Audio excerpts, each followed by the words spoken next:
in probate, one of the niches of the niche is when you have to get a loan to maybe pay off, one of the heirs or divide up a property efficiently or for major expenses. And loans to probate estates and even trust estates can be very particular and require some expertise as well as an individual client. I'm always on the lookout for people who have this expertise. And one of the people we have today, I'm really lucky to have, good friend, longtime friend, one of the top originators. You could say he's the most home loans in the industry. Michael, most home loans. Michael, thanks for joining us today. Thank you, Bill, for having me. Appreciate it. Thank you. So I know you've been in real estate loans for a long time, and yet, how did you get into this particular niche of lending money to probate estates and related entities? It kind of like fell into what we do. I spend a lot of time on regular loans as well, but like anything else, I kept getting a lot of questions for this, looked into it and found a product set that we were able to put together. So there's many times, as I'm sure you've witnessed, where the estate has a big tax bill that's due, whether it's a property tax bill or maybe an IRS bill that it needs. And although this is not cheap financing, it's quick financing. So you can get this stuff from as quickly as 5 to 7 days, and it can help sell the property, pay off an IRS bill, pay off a property tax bill, whatever it is. It gets liquidity out of the trust in a very quick way. Yeah, and so the number of scenarios that I've seen these come, you and I haven't had the chance to work on this yet, but when I talked to you, discovered you're in this field, decided to learn a bit more myself about your business. So let's talk a little bit about some of those scenarios. One scenario I come across regularly is mom and dad pass, leave a property to 3 siblings. Sibling A, B, and C, each going to get 33%. The problem is that if it's sold, if it's free and clear, let's say it's worth, you just use a round number, $600,000, that the one gets the house, the other 2 should be getting $200,000, and there might not be $400,000 cash in the estate to pay off the other siblings, hence the need for a loan. So what does that look like? I've seen in the past where we do these loans, they're kind of short term where we close the escrow out and then they have, the buyer has to refinance to pay off the loan. Is that how this works? Yeah, I got to give you credit, Bill. You answered your own question, but that's exactly how it works. Exactly. Yep. Okay, so again, this is not designed to be an alternative to a Fannie Mae or FHA loan. This is really leveraging financing for short term because there's some major advantage to the estate, correct? Yeah, I wouldn't even put them in the same boat because here we're lending to the trust and it's completely an equity-based loan. So we go up to 70% of the appraised value.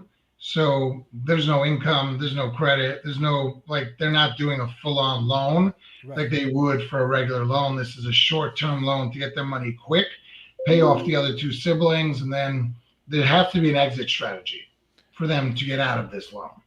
And so again, when we're talking about, just to clarify, there's no income documentation because typically there's no income in a probate estate. The decedent passed, but his or her income doesn't count anymore. Sometimes there's assets that have income, but by and large, that's not an option. The probate estate doesn't have a credit account. And so what are you making a decision on as far as whether or not you're loan on? Is it just the equity? Completely the equity, yep. Yeah. And I think for those listening, this is where I try to come in and maybe help phrase the legal case as to where it's at. Because one of the concerns always lenders like this have is, well, who's got the authority and is there litigation, are there objections? Because all those would drag things out. So typically, what kind of term of a loan are you doing? When you talk about term, you talk about the length of the loan? Mm-hmm. Yeah, so generally, these are about 3 to 6 months, also known as like bridge type loans until the estate is settled or the property sells. Right. And so typically this gets done like at the end when they're ready to distribute funds and have it approved. They fund the loan, they can distribute the money to the heirs. Now an heir has a property with a loan on it, and then they in turn refinance it. So I imagine you would pre-approve, let's say, the heir that holds the property still, so that he's already pre-approved to be able to execute what you're going to call the takeout loan at the end, correct? Yes, don't forget there's a first trust deed. So for any reason they don't, we could take the property too, right? Right. So, but the goal is not to. So I would think you'd want whoever's going to keep the property would say to you, hey, I want to make sure I can qualify for a loan. Here's my income, here's my credit. And at some point you're giving them a commitment to refinance when all this is done, right? most of the time, most of these deals that we see, it's a short-term goal for them to sell. There are times where, yes, to your point, one of the trustees wants to keep it long term, but Right. then we would have a conversation with them about, well, how are you going to refinance out of this thing? And then, yes, we could also pre-approve them for a long-term debt, and this would just be short bridge. But to pull So this you're back to like, go ahead. so you're doing a loan where maybe there's a foreclosure on the books, maybe there's a reverse mortgage, they dillied out around too long. Now they're not just paying interest, but they're paying penalty interest and penalty fees, and then come to you perhaps with low loan to value and pay that loan off with the idea of selling the property once everything gets settled up. Yeah, probate and trust estates often get stuck because there's no liquidity, Right. right? So we run into most cases the families and attorney need fast money. Like I said, pay taxes, fix up the property to sell it, or make distributions, and they're stuck. There's no liquidity. When you go to, let's say, a traditional bank, they won't lend to a trust estate because it's a non-living entity, and Right. heirs don't want to sign as personal guarantees, right? So this program fills that gap. It's fast, short-term capital without heirs putting their personal credit at risk. And I think oftentimes I have challenges trying to sell this to an attorney or a third party who all they hear is, well, it's a higher rate than my Fannie Mae federally guaranteed primary residence mortgage is a 30-year fixed rate where I qualified for income credit and everything else in the world. And this loan has none of that. It's really hardly, it's not even the same genre. This is really more to me like a hard money loan to a real estate investor who's acquiring a property for the purpose of flipping it or remodeling it, right? It's more of that genre. Correct. This is for quick liquidity. So it's a private loan, correct, versus a long-term loan. We get other cases all the time where people are just trying to buy out an heir, but there's no time shot clock hanging over their head, right? Right. So then, yeah, we get them regular loans. But more than none is someone's trying to sell this thing, has a big bill to pay off, and or they don't have the right credit, they don't have income, Right. and they just want to borrow off the trust Right. until the trust can actually sell the asset. So, of course, at the end of the day, I'm sure you get asked about the price. How are these loans priced in comparison to, say, at the loan of the spectrum would be a Fannie Mae residence loan. The higher end might be a hard money loan. I imagine it is a hard money loan by its nature, so it's probably priced like a hard money loan. Yeah, interest rates as low as 10%. But remember, this is not about an interest rate. Like we talk about an exit strategy of 3 to 6 months. What is the difference between paying 7% or 10% over 3 to 6 months, right? Right. This is about getting quick liquidity. We do not recommend this loan for anyone that's like, oh, well, I need it for 2 years. Right. That'll be very expensive. It's almost in some ways like taking money against your credit card, right? And they give you, Right. let's say, 6 months free interest on your credit card. Right. And then you're like, okay, well, the time's coming due and I'm going to need this money for an extra month or two. Okay, well, the credit card companies sometimes will charge you 18, 20%, but it's for a month or two and Right. it's on a smaller amount of money. It's Right. not as painful. So really depends on what their exit strategy is. Right. And so, do you get into comparing the strategies? Are you just, or is the realtor like me having that situation teed up and bring it to you just looking for the money? Either or, I mean, either way, we're going to have the conversation with the client. If the agent like yourself tees it up first, it definitely makes for a smoother transaction. But either way, we're going to talk to the borrower, make sure they're comfortable with the terms and understand the kind of loan they're getting. Got it. Now, in probate, we obviously have a case where somebody's been authorized by the court. They have an order, they have letters of authority, and then the letters have to comply with what they're trying to do. So if they're trying to borrow money, they have to have either full authority or something like that. Are there any restrictions that you're aware of as far as trying to get this done? Do they have to do a notice of proposed action? Does the other parties have to sign off on it? What's the process look like? Because at some level, they're putting the estate's assets at risk. Yeah, so we'll be normally directly in touch with the attorney, the trust estate attorney or probate attorney, and make sure that everything there is buttoned up so that we know, again, there's an exit strategy and that there's nothing hindering us from getting paid back. Got it. Are there particular title companies that you require to work with? Or are you open to working with any of the legitimate companies? Yeah, we work with anyone. So And most of the time we run our own title, so it's even easier. Remember, these are quick liquidity loans. got it. People are in a bind, they need money quickly. So instead of most loans, it should be quick loans. Well, yeah, well, this is not the only product I offer. I'm a broker, so we do everything. This is just a little niche to the fact that, like, most probate attorneys and trust attorneys that I've reached out to are like, I get these calls all the time. And Right. I'm always like, sorry, I don't know how to help you. So it's a great resource to have. It's not something that I focus on Right. as my primary source of business, but it is something that I'm finding in California, being a probate state. There's a lot of this out there. So reaching out to agents like yourself that are really professional and really focus on this, and it's very nichey. I mean, you know this space inside out. So Well, it's fascinating you say this because I come across this from time to time. Both the solution of a loan. It was a podcast that one of my favorite attorneys had a competitor of yours on this product on their podcast, and so I saw that. And increasingly, I'm getting these kind of requests from families where there's multiple errors, and there's, well, we don't want to sell the property, we don't want to sell the property, we have to, or I want to keep it, but I don't have the cash to pay them out, and so this loan becomes a solution. And so I'm actually launching a new podcast called Fractional Interest, where we're going to go into depth.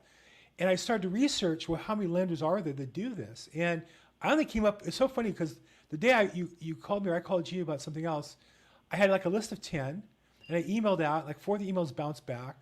2 of them don't really do the business. I'm like, I need a few more people to make this into a podcast. And then you called me, and I said, well, this is exactly what I'm working on.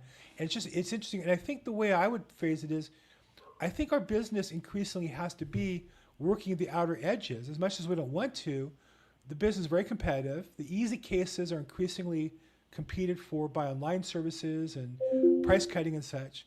And as professionals, we have to be able to work more outside the bullseye to earn the business, and then we get the bullseye business from our best clients. At least that's how I look at it. So talk a little bit about, for you, you are one of the most successful mortgage people in the business. You've been around for a long time. I know your track record. Um, 20 years ago, you would have just focused on a certain type of mortgage, and now it's the opposite. Is it what I'm saying, that it's competitive and it kind of forces you to keep your customers and serve more of your customers' needs, or what's driving you to even consider this niche? So the main reason that I've branched into this is it's not my core business, definitely not. I would also argue that, and you might even agree with this statement, which is how many people a year call you and ask you for this kind of financing? It's probably single digits to maybe a dozen, right? Versus how many people are looking for regular first trust deeds and purchases and stuff, is that like millions, right? So it is a very niche product. Right. Because California is niche, that is where we do everything. I do bridge financing to first liens to second liens. We use cash flow analysis, asset utilization.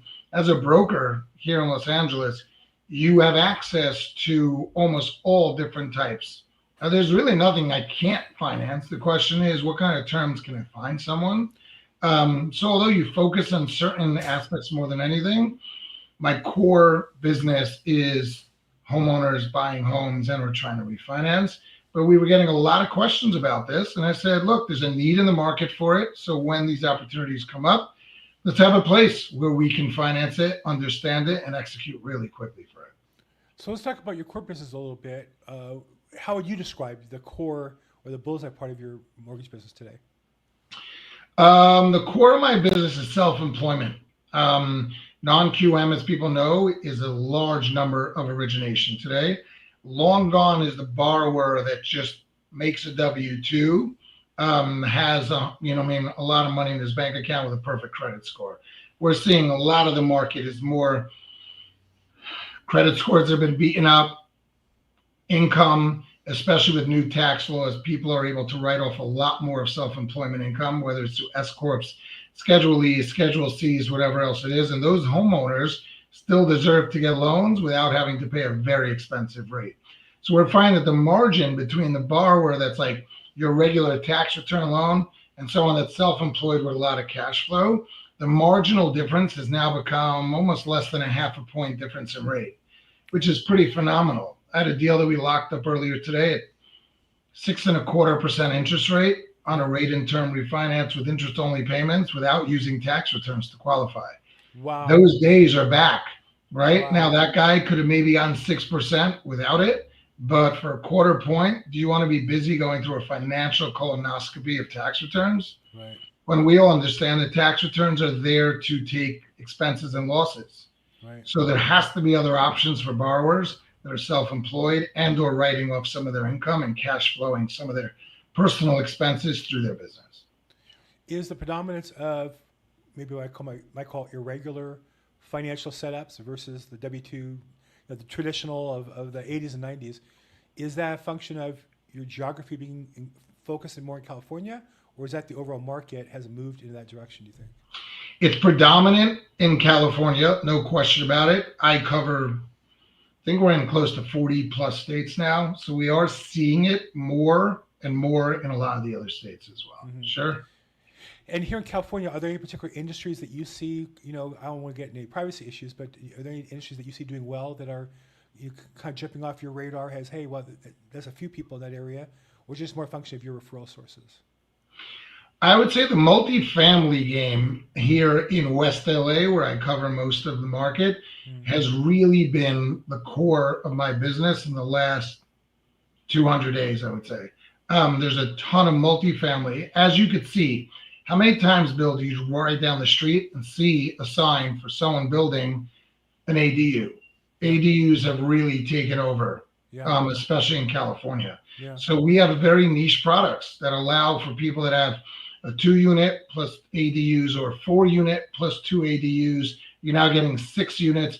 When it used to be that someone would be like, okay, I'd have to buy a 6 or an 8 or a 10-unit building to get commercial financing. There's now residential financing available for 4-unit complexes with up to 2 or 3 ADUs. So now you're getting a 6 or a 7-unit project with residential financing. Wow. It's beautiful. It's really competitive. So we're seeing a lot of that. The investors that's great cash flow for an investor that's buying sub $5 million, putting down 20, 30%. He's cash flowing. It's a very niche market. So we're seeing a lot of that popping up because the ADU market has really strengthened over the last few years. Now you say that, I don't mean to be argumentative. My experience with it is so many customers are hit and miss, and that might be because I'm dealing with the consumer, not the professional, where they reach out and they have high hopes of what it will yield them. They have high hopes what the cost will be, and it turns out to cost more, take longer, and yield less. Obviously, I know there's professionals who are just churning these things out because they found a formula that works. So what do you see as the key to the formula that's working for the people that are making these things work for them? To your point, I'm only seeing the ones that work. So I'm not really finding the ones that don't work, right? I think it has a lot to do with the real estate agents, whether they're setting them up for success or not. Understanding cap rates, understanding amortization schedules, understanding debt service coverage, understanding vacancy factors. These are like big terminology that I'm using, but you got to know this stuff the way I do, like the back of your hand. Right. A lot of agents are not very well versed on this. Right. And you have those that are really cleaning up that side of the market. So it sounds like those are people really focusing in, niching in, learning the particulars, and able to leverage that education into that specialty. Yeah, and I also feel that you have I'm coming in from a different angle. What I'm saying is that there were commercial brokers that if you wanted to get a 5 or a 10-unit commercial property, you have to go find that commercial broker.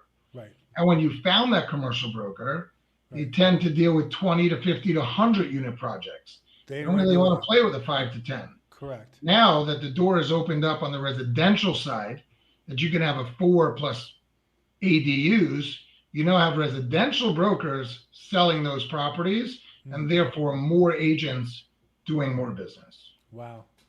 Well, that's a real eye-opening opportunity for somebody to get a little deeper. I'm pretty deep in what I have now, and I'm kind of behind I have a learning program to keep up to date on my niche. But the ADUs, I just feel like here in LA, if you don't go that way, you are swimming against the tide. The tide is all about low-income properties, larger multifamily buildings, adding ADUs, higher density, buying a property, and while for years it was just building bigger houses, now it's multiple units is another strategy that I think people have to look into. So thanks for the clarity on that as well. Sure. So lastly, I want to say I know you work with some of the top real estate agents in the industry. I know some of your clients, again, don't want to drop names or get any privacy issues, but I know that you've been very successful and work with top people.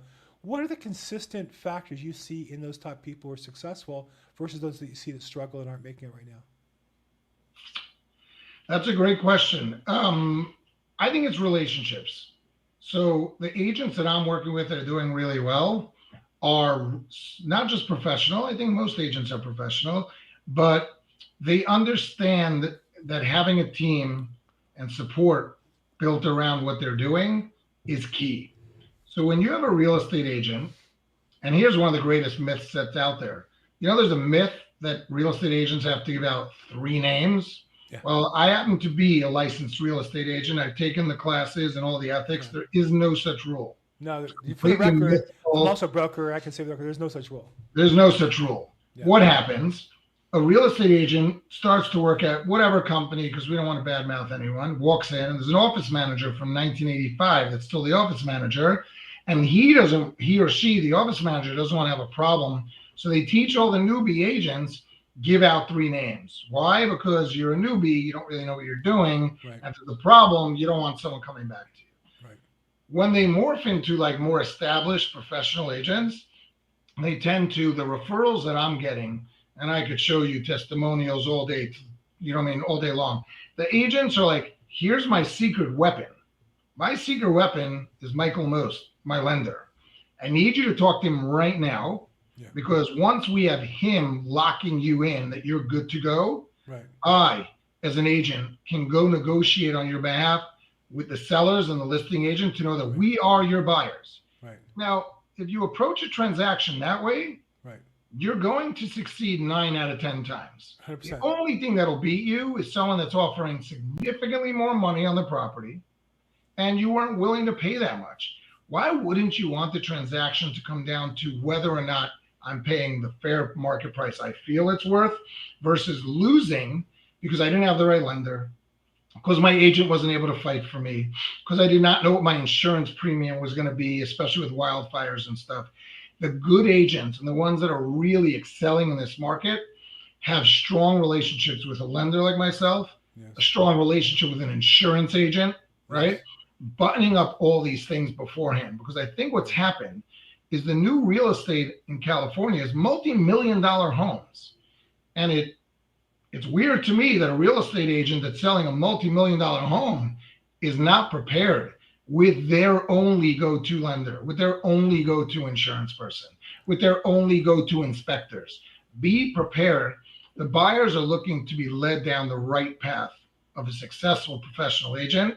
We're finding that all of our escrows are flying through seamlessly, right? Because they were all prepared up front with the proper expectations for the buyers. That's what the buyers are looking for, a smooth, simple transaction. You're so right. I do think of my vendors as my secret weapons. They're not secret, I might promote them, but my title rep, my escrow company. That's why I'm reaching out to financial companies of probate business. I don't do that much of it, but I certainly don't want to turn a deal over to somebody who doesn't know what they're doing. Sure. And, my secret sauce is my Rolodex. Other people I know in my particular niche, which is on listing property, probate property, and related. And it shocks me when I have a listing when an agent will call me and I'll look at see who the mortgage person is. It just how I always ask them. I'm just curious how they present the person, and it's almost like an afterthought. Well, they went online to whatever company. I don't care if they went online and found you. That's not what I want to hear. I want to hear my best friend's Michael Most. He's going to kill for me, and as soon as I'm done, I'm going to text him. He's going to call you. That's what I want to hear, because my commission's online, my reputation's online with my attorneys and my clients. And it just still this day, I don't think the bar is that high for you to reach out to the agents, but there is a bar you have to get over. I think at least make a phone call and not act stupid that so many mortgage people still in today's market can't do. It's just shocking. And the buyer's agents don't think of even doing that. You're so right. It's just shocking. Yeah, it's an issue. Yesterday afternoon, as I mentioned to you, I was at the Rams game, opening game, fun game, came home. I would say it was about 5:15 at night. And John, one of my good agents that I work with, sent me a text. And he goes, I was out all day with this buyer, showing him rentals. Maybe he might want to buy. Can I introduce you to him now on a text intro? And I'm going to tell him that you can talk to him first thing in the morning. So I said, sure, no problem. And then John called me and he was like, look, I just want you to understand, what this buyer loves is just communication. If you could even just reply back to this text tonight, would be great. And I'm thinking to myself, here I am, Sunday afternoon.